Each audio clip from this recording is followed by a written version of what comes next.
Hi ma'am, ask ko lang po if allergy reaction to kasi po ma'am, nag-patch test ako, nalagay ko sa likod ng tenga ko kahapon. Ng hapon, alas 2 ko po nilagay. Tapos may isa pa siyang comment na, di ba kahapon yung nilagay ng alas 2, then ngayon daw, pag tingin niya dun sa likod ng tenga niya, ay may konting mapula lang, pero hindi naman namaga or whatever lahat. So, hi po mga kajosa. So, sige, sagutin natin yung question na to. But, disclaimer mga kajosa, hindi po ako chemist or dermatologist to specifically sabihin sa inyo na hindi yan allergic reaction. Kasi honestly, ang napansin ko sa mga rejuvenating products na katulad ni SCD Peeling Skin Lotion, lahat talaga sila ay merong allergic reaction sa skin kasi nga nagre-react yung gamot dun sa skin natin. Meron na rin akong video, marami na akong video nilabas tungkol sa mga normal signs of rejuvenating process.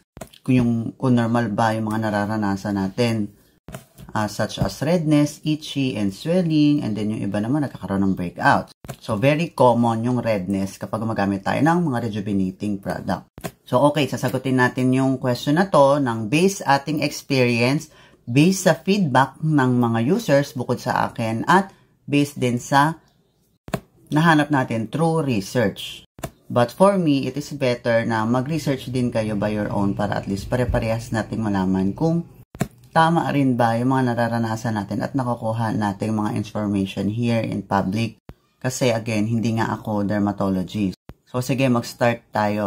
Siguro para sa akin kajosa, yun nangyari dyan sa tenga mo ay it's just that a skin reaction. Bakit ko nasabi? Kasi tulad nga ng sabi ko sa inyo before, lahat naman kami nakakaranas ng redness dun sa skin lang na pinaglagyan namin ng product. And that is also part of rejuvenating side effect. Yung redness is very common. And also, meron din kasi ako mga kakilala, katulad ng mother ko, nag-skin patch testing din muna siya. Dito lang yung nilagyan niyang area. Ito lang, yung sa ilalim ng jawline niya. Yan lang as in konti lang. And then, kinabukasan, namaga yung buong mukha niya. So, base dun sa nakita ko sa nangyari sa kanya at nangyari sa akin kasi namula lang, is yung area lang na pinaglagyan ko, which means, ayun kasi yung reaction ng product sa skin. Which is yun nga, may normal skin reaction talaga, yung mga rejuvenating product. Then, doon naman, sa part ng mother ko na allergy, ang nilagyan niya lang ay ito lang maliit na area ng kanyang jawline, then kinabukasan, namaga yung buong mukha niya. As in, maga po, hindi lang siya basta namumula, hindi niya yung nilagyan ng product. Ito lang yung nilagyan niya, buong mukha niya talagang umalsa, lumobo talaga lahat, as in, ganyan. Tapos, ayun, parang sobrang init daw. And then, it takes 4 to 5 days siguro before siyang humupa.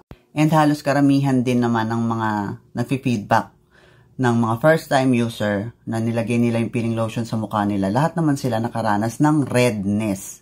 So, kung ito lang yung area na nilagyan mo at yan lang din yung namula, which means just a skin reaction dun sa product. So, sige, para mas mapalinaw natin, meron din ako na-research ngayon and then lalabas natin yung picture dito para makita natin yung mga sintomas ng skin allergy talaga. So, ito yung nakita natin sa research para at least makita din natin kung ano ba yung mga pwede nating maranasan when it comes to skin allergy symptoms.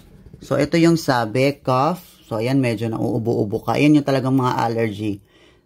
And then, yung headache, masakit siya sa ulo, may skin rashes, sneezing, yung para ka nang sinisipon ng tubig kasi naranasan ko rin yan sa pagkain naman ata. And then, eye redness, yung para siyang mainit din, na namumula. Yan, itchy skin, makate, which is very common din kasi yan sa mga rejuvenating side effect eh. So, siguro yung mga severe na itchy, and then yan, runny nose, nga yung sinasabi kong nagtutubig yung tenga, yung ilong mo. And then, ayan din, para kang nagluluha. And then, burning and dry skin. But the problem kasi when you say burning and dry skin, kapag ni-research mo rin yan, sa mga normal symptoms ng rejuvenating process, meron ding burning sensation and pagdadry ng skin kasi nga nag-exfoliate tayo ng skin. So, some of the symptoms ng normal rejuvenating side effect and allergies are medyo may similarity. Pero dito kasi, it's severe. Talagang kasi dito nakakita na ako ng marami na allergy. Talagang namamaga yung mukha nila. Hindi lang basta namumula. Magkaiba yung namumula sa namamaga talaga kasi nga na-allergy.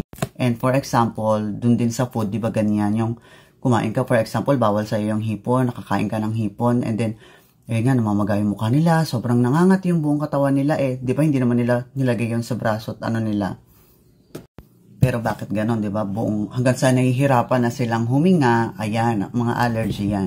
Pero kung dun lang tayo, mostly, yung nangyayari kasi kapag dun lang tayo naglagay sa, for example, face lang yung nilagyan natin, din siya lang yung namula, nakaranas ng redness, that is skin reaction. O sige, kung hindi nyo pa nakikita yung videos ko regarding naman sa mga normal signs na rejuvenating product, ilagay ko na rin dito. So kung ito, tandaan nyo yung ating allergy symptoms.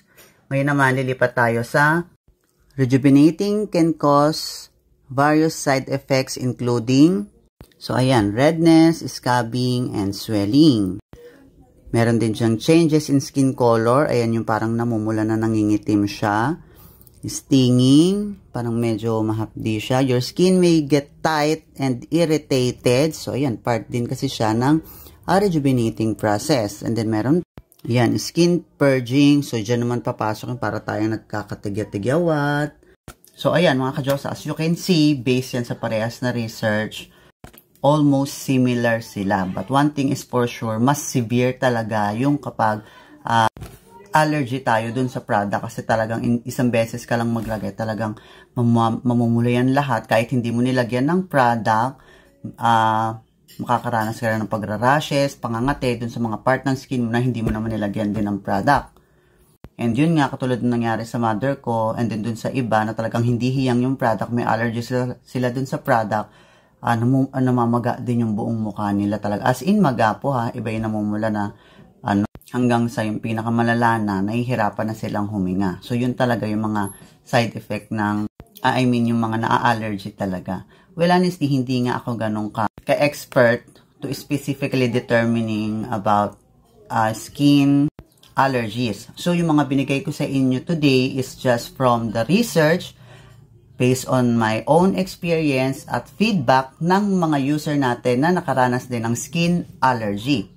Well, kung hindi ko na ibigay yung iba pang mga strong information, it is better for us or for you din na mag-research ka din para at least makakuha ka rin ng ibang thoughts pa, ibang ideas pa, or kung much better siguro, consult your doctor para mas maging malawak yung explanation when it comes to skin allergies. So, yun lang mga ka-Diyosa. I hope na may naibigay ako mga tips and ideas sa'yo at makatulong sa'yo ang video na to. So, have a great day mga ka-Diyosa and bye-bye!